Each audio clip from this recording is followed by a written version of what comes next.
Should you buy something like this, the Megablast, or another daily trainer like this? In today's video though, we're going to be discussing the Asics Sonic Blast, and is it worth it, my thoughts, and does it live up to the hype? What is going on? My name is Matt Hughes, Road to Hugh Chews. You can catch me obviously here on YouTube at Road to Hugh Chews, Instagram and TikTok at Road to Hugh Chews. I'm a natural bodybuilder. I've competed in 10 bodybuilding competitions. I also have run the California International Marathon in 3 hours, 21 minutes, and 46 seconds on a strained calf, and I have cerebral palsy, which affects the fine motor skills on my right side, as you can see there, versus the fine motor skills on my left side. Enough yapping, let's dive in.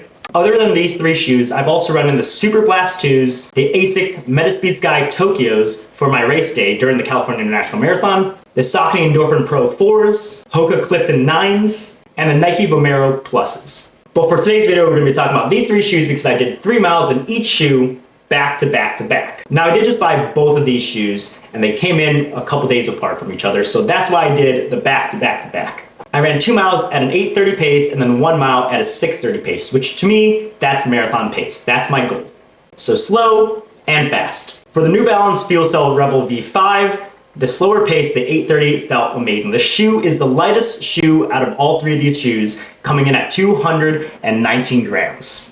It's got a heel stack of 35 millimeters and a 4-foot stack of 28 millimeters for a 6 millimeter drop, compared to the 8 millimeter drops on the Megablast and the Sonic Blast. Now at the 8:30 pace, this is where the FuelCell Rebel V5 really shines. Being super light at the slower pace, it felt great. My average heart rate wasn't that high, and it felt super smooth. However, as soon as we moved into a faster pace, I felt a little sluggish in the New Balance. I felt like my leg turnover wasn't quite as aggressive, and I felt kind of stuck in the mud during this run. Overall, I would give this like a 7 out of 10.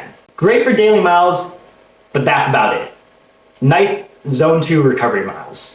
The second shoe that I ran was the Asics Sonic Blast. So 3 miles after already running 2 miles and 1 mile.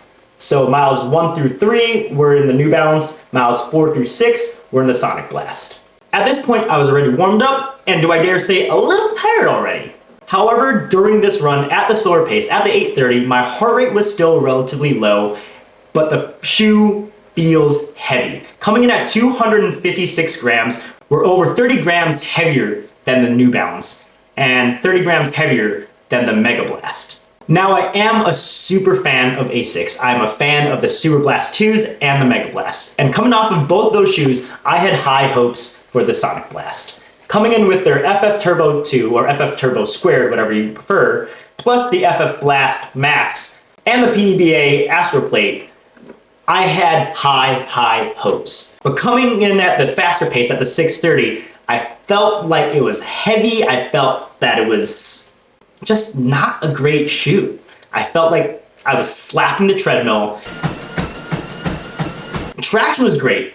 Traction was phenomenal. Now I've talked to other people that have run in this shoe, and they say that at max you really want to only log about 13 miles at a time, maybe a half marathon. It could be a good race day shoe, but again, for the weight with the plate, it just does not give me the energy return that I want out of it.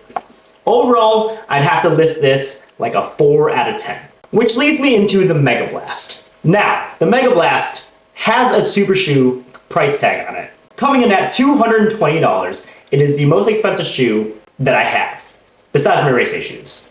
The benefit is this whole entire shoe, the whole entire shoe bed, is the FF Turbo².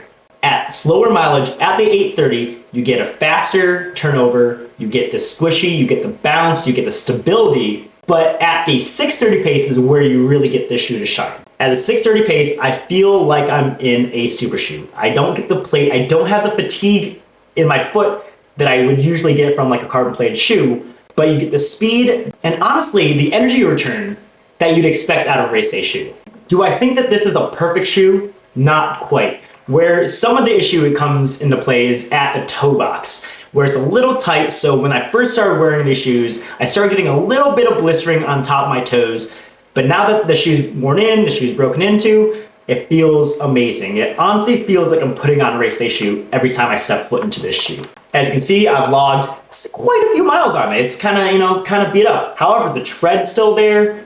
Not just treadmill running, but also road running. Most of the time when it's not snowy and not freezing, I'm out on the road. So, what shoe would I recommend? Now, when it comes down to the New Balance FuelCell Rebel V5, I did pick these up on sale because it was the 2025 New York Marathon version of the shoe. I ended up getting these for about $100, and honestly, for that price and for how light it is, and how nice it is actually for lighter miles or slower miles, I think this is definitely a pickup. Even at a 7 out of 10, I still really enjoyed this shoe. I just wouldn't race in it, or I wouldn't do like a tempo run in it. Now, obviously, I didn't compare the Super Blast 2s during this video. However, the Super Blast 2 used to be my favorite shoe before the Mega Blast came out. So, if you can find your size, I would definitely pick up the Super Blast 2 because I believe that they're on sale right now, and I believe that in March is when the Super Blast 3s come out, so you can assume that the Super Blast 2s will be discontinued moving forward.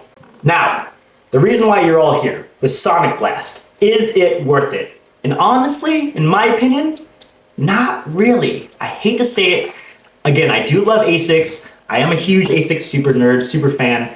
But even on sale at $160, I just don't really see how you can really want to buy it. For slower miles, it's great, sure. For faster miles, I did not get the energy return that you'd expect out of a shoe like this. So in my personal opinion, I would have to pass. But that brings me to the Mega Blast. And again, so if I had $500 to spend on shoes, I would buy 2 pairs of this Mega Blast. I honestly would. I would potentially buy a pair of the Super Blast shoes just because I really do enjoy the shoe and I think the silhouette is amazing. But in all honesty, 2 pairs of the Mega Blast, you've got your tempo runs, you've got your long runs, you've got zone 2 runs, you could even do speed workout. I've done track workouts in them. I think it's amazing. I think this shoe takes the cake, and fight me in the comments. I don't really know. Ultimately though, if you can find the shoe for a good price, it's not like horrible. It's heavy, and in all honesty, you get more benefit, and yes, it is more expensive, but you definitely get more out of this shoe than I would say the Sonic Blast. Hopefully this video could help shed some light over any of these shoes if you're on the fence on any of these shoes. And if you really enjoyed the Asics Sonic Blast and you think that I'm wrong, feel free, fight in the comments, let me know, and let me know which shoe would you want to pick up. And you can catch me here, obviously again on YouTube, Instagram, and TikTok at Road to Huge Shoes. But as always, cheers and thanks for stopping by.